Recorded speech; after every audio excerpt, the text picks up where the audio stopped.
Salut tout le monde, c'est Atsuki-san et on se retrouve pour une nouvelle critique analyse des épisodes de One Piece.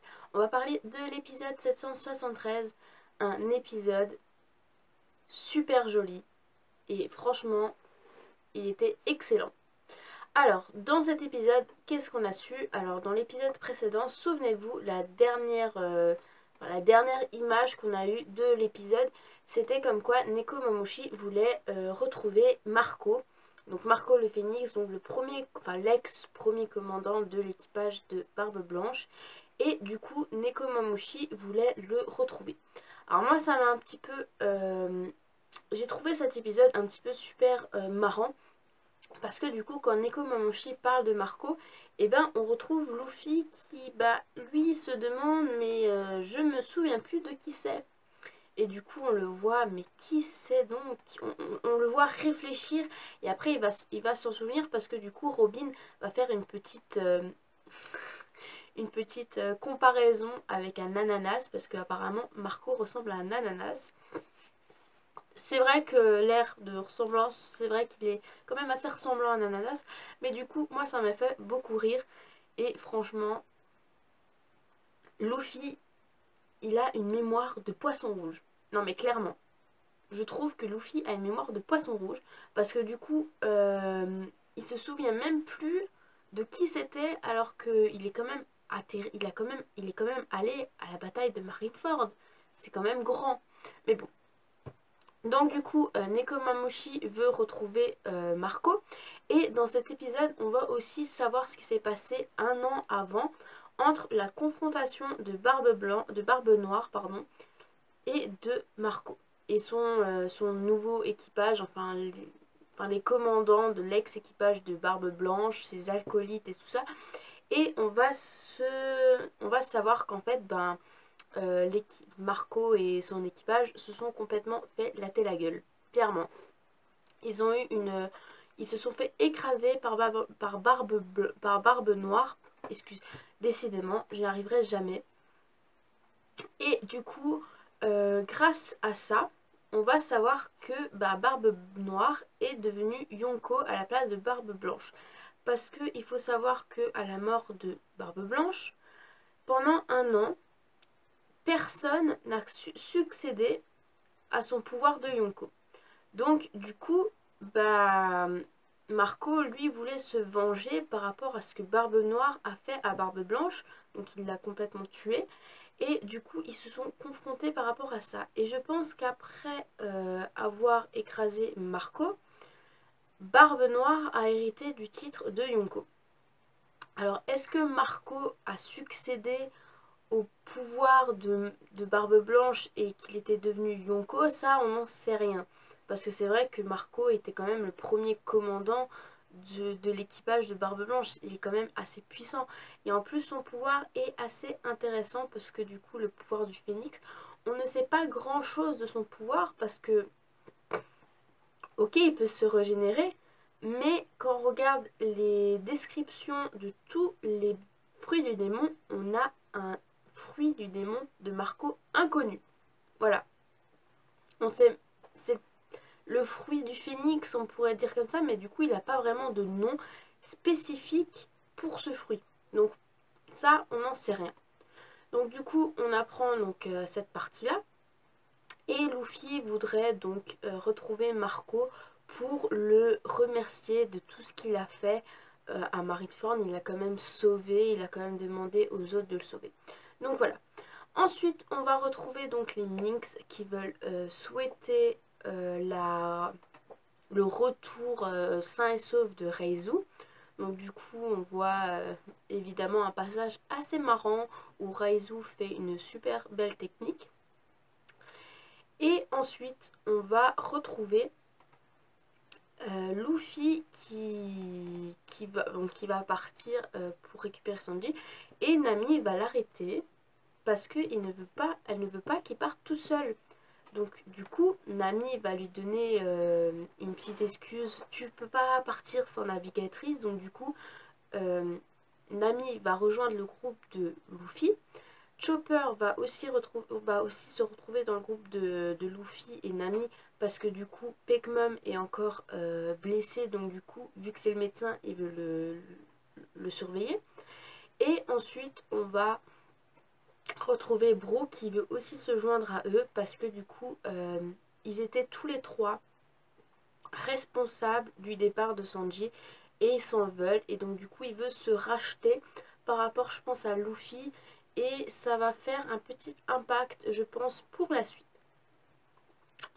Ensuite on va savoir qu'il y aura un autre groupe avec Kinemon, Zoro, Kenjuro, Momonosuke, Reizu et Lo qui vont partir pour le pays de Wano. Donc c'est eux qui vont aller dans le pays de Wano. Ils vont utiliser le sous-marin de l'eau pour s'infiltrer dans ce pays. Ensuite on verra un autre groupe, donc ce sera le groupe de Nekomamushi qui va partir à la recherche donc de Marco. Et ensuite, il y aura les autres membres de l'équipage et des autres qui vont rester sur Zoo. Donc, il y aura Robin, Franky, Usopp. Il y aura aussi Inuarashi qui vont, eux, rester sur Zoo. Et voilà, ça va être donc, ils vont être divisés en 4 groupes. Donc il y en aura un qui va partir pour récupérer Sanji, un autre qui va rester sur Zoo, un autre qui va aller récupérer Marco et un autre qui va aller sur le pays de Wano. Donc ça pour le moment c'est la petite base par rapport au début comme quoi Nami voulait récupérer, qu'elle voulait aller avec Luffy récupérer Sanji. Et ensuite on va passer au plus gros de cet épisode, c'est le retour de Jack.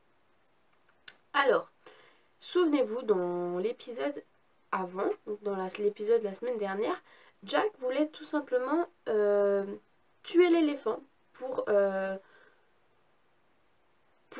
tuer les Minks. Il voulait faire gros et tuer carrément l'éléphant pour que les Minks se noient dans l'océan, dans la mer. Et ça l'animation était très, très intéressante parce que du coup, l'eau a entendu quelque chose. Et pareil pour Zoro, et tout le monde va entendre ça. Et du coup, il y en a d'autres qui vont se demander, mais qu'est-ce qui se passe? Et du coup, on va se rendre compte que l'île, elle tremble. Et du coup, c'est Jack qui est en train de lancer des missiles à... je ne sais plus le nom de l'éléphant. Alors, attendez voir que je regarde, parce que du coup, les noms, c'est impossible à deviner. Zunesha, voilà, c'est Zunesha, le nom de l'éléphant. Et du coup, Jack va lancer plein de missiles parce qu'il va se rendre compte que s'il vit depuis des millénaires, bah du coup, sa peau, elle est complètement fripée. Donc du coup, c'est ce qu'il va faire. Il va lancer plein de missiles. Et on verra dans le petit épisode qu'il y aura des morceaux de peau qui vont s'échapper. Et franchement, c'est très très bien fait. Ensuite, on va se rendre compte que Luffy et Momonosuke vont entendre des voix. Alors, c'est assez intéressant parce que du coup, Luffy, voilà, il se rend compte qu'il entend une voix depuis Zou et Momonosuke aussi. Et ça va leur faire mal à la tête. Ils vont se demander, mais tu es qui? Surtout Luffy. Et donc du coup, ça va se poser une question parce que du coup, les autres vont se demander pourquoi t'entends des voix? Moi, j'entends rien. Et il y aura un passage très intéressant parce que Nekomamushi ou Inuarashi, je sais plus lequel, va se rendre compte que tiens, c'est bizarre, Luffy peut l'entendre aussi.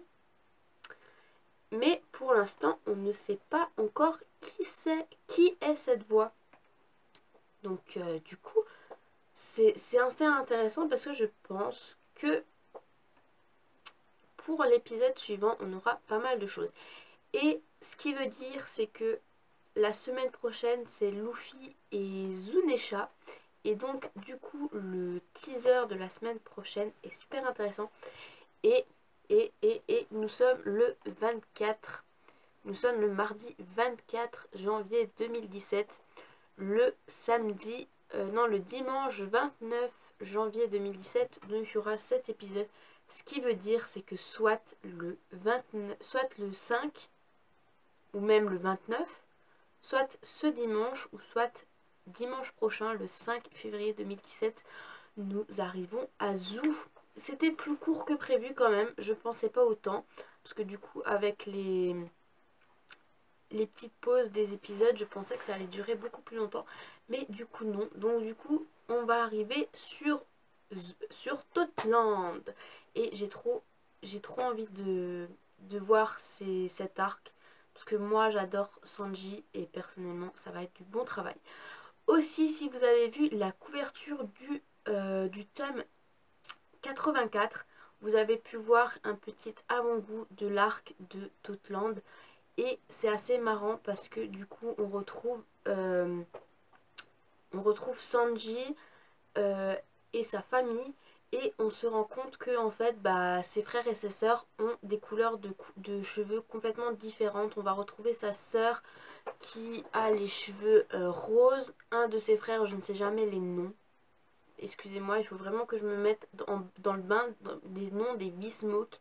C'est à part sa sœur, ses frères, je n'arrive pas à retenir ses noms.